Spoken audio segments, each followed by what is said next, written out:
Baik, perkenalkan nama lengkap saya Petrus Daman Sulelek, NIM 19030303064, kelas B, semester 5.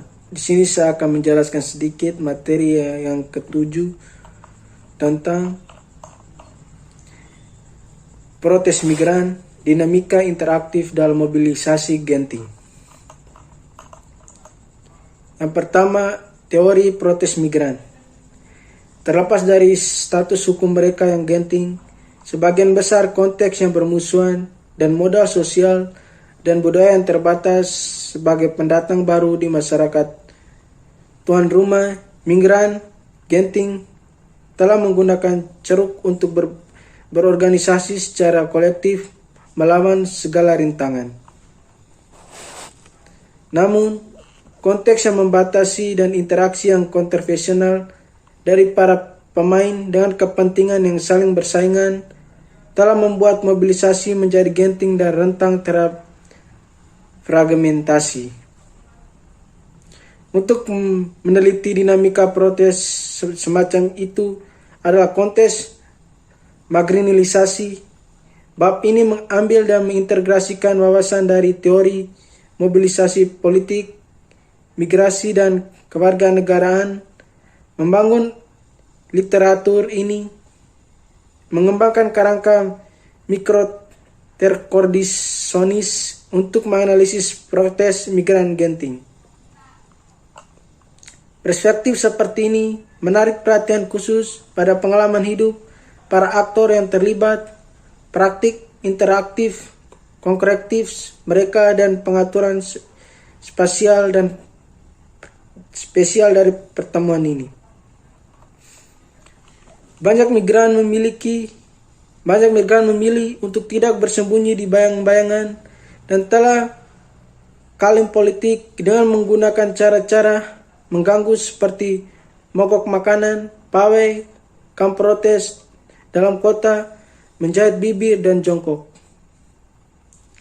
Terlepas dari status hukum mereka yang genting, sebagian besar konteks yang bermusuhan dan modal sosial dan budaya yang terbatas sebagai pendatang baru di masyarakat tuan rumah, migran, genting telah memanfaatkan ceruk untuk berorganisasi secara kolektif melawan segala rintangan, namun konteks membatasi interaksi menjadi genting dan rentang terhadap fragmentasi. Dinamika mikrointeraktif dan protes migran genting. Ini dari teori gerakan sosial terletak pada harapan bahwa keluhan saja tidak cukup untuk menjelaskan mobilisasi politik. Aktor sosial perlu mengontrol sumber daya tertentu seperti pengetahuan, uang, dan logistik untuk mengubah letusan perbedaan pendapat menjadi mobilisasi berkelanjutan. Akibatnya, studi gerakan sosial secara intuitif berkonsentrasi pada gerakan kuat dan hanya sekali membahas protes terhadap kaum pinggiran. Karena dalam istilah ini, mereka dianggap sebagai subjek yang tidak mungkin diperdebatkan. Mengikuti alur pemikiran yang sama, migran genting dipandang sebagai subjek mobilisasi yang paling tidak mungkin. Selain sumber daya yang langka dibangun sebagai orang lain, mereka menghadapi peluang politik dan diskursif tertutup dalam kebijakan yang ditentukan secara nasional. Meskipun demikian, protes yang terjadi dalam ancaman yang sangat bermusuhan terhadap identitas atau bahkan kelangsungan hidup individu yang terlibat sangat serius. Mobilisasi pengangguran telah muncul pada masa resensi ekonomi. Gerakan hak-hak sipil dipicu di pengaturan paling rasis di selatan, petani di mana pemberontakan terorganisir selama kelaparan, dan para migran sering mengkoordinasi protes atas ancaman nyata. Namun ini tidak menunjukkan bahwa peluang dan sumber daya politik tidak relevan untuk menjelaskan protes genting. Sebaliknya, mereka paling berarti bagi mereka yang berkekurangan.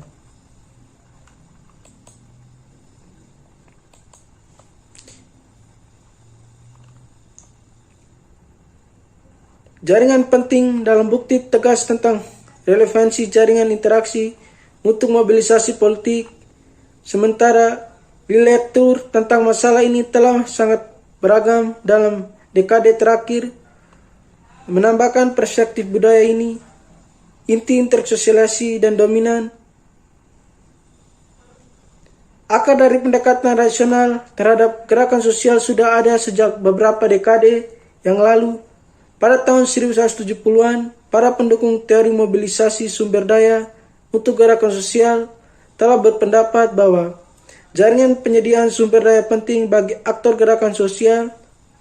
Literatur gerakan sosial sejak tahun 2014 secara luas menunjukkan bahwa sumber daya tertentu seperti rekrutan, uang, dan kepercayaan sangat diperlukan untuk mengubah percikan perlawanan menjadi mobilisasi berkelanjutan.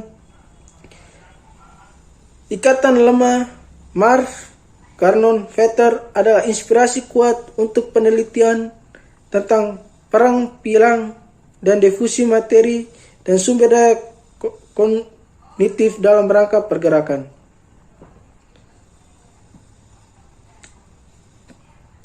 Ikatan yang kuat juga penting dalam berpartisipasi dalam gerakan sosial di bawah situasi ketidakpastian karena mereka memberikan individu dan kepercayaan.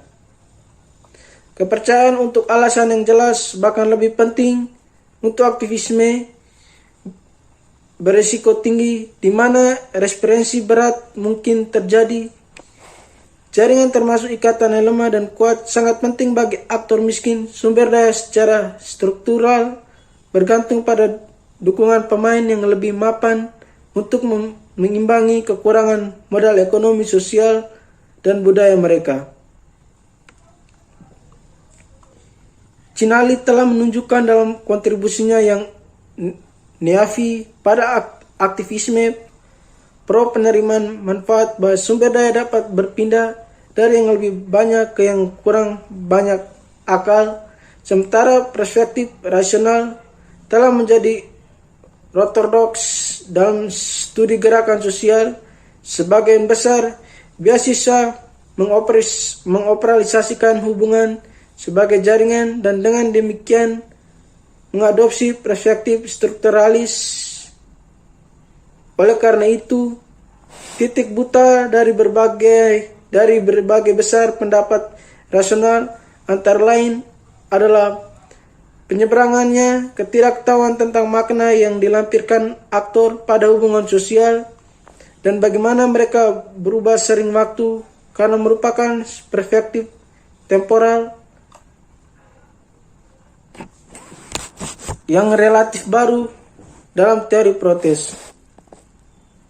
Ke arah mikro pada makro tahun 2014, baik dalam monografinya yang ditulis pada tanggal 1997 sampai 2008 yang kolaborasi Jasper dan Dudvende 2014, Jasper telah mengamati ketidaksesuaian mendasar antara teori yang relatif statis dan fenomena sosial yang sangat cair, amorf, dan sulit dipahami. Mereka berniat untuk menangkap secara khusus volume Pliers and Arnas yang diedit bersama John William, mengurangkan kontur perspektif interaksionis tentang protes. Buku ini diinformasikan oleh perspektif rasional, namun juga berbeda dalam cara yang signifikan. Terkait konteks genting seperti itu, klaim mereka tertentu ekstensional. Yang kami maksud adalah aspirasi dan tindakan yang cenderung bersifat langsung, instrumental, dan individualitas. Selama pengungsian berada dalam situs kerentanan, mereka tidak akan mampu melakukan perilaku yang kurang instrumental, dan ambivalensi akan menjadi bagian, tetapi cara mereka bertindak dan mobilisasi ini bukan tuntutan perubahan struktural, tetapi hanya tuntutan ekstensional, namun subversif hanya dengan kehadiran orang-orang yang tidak berhak yang berada di sana.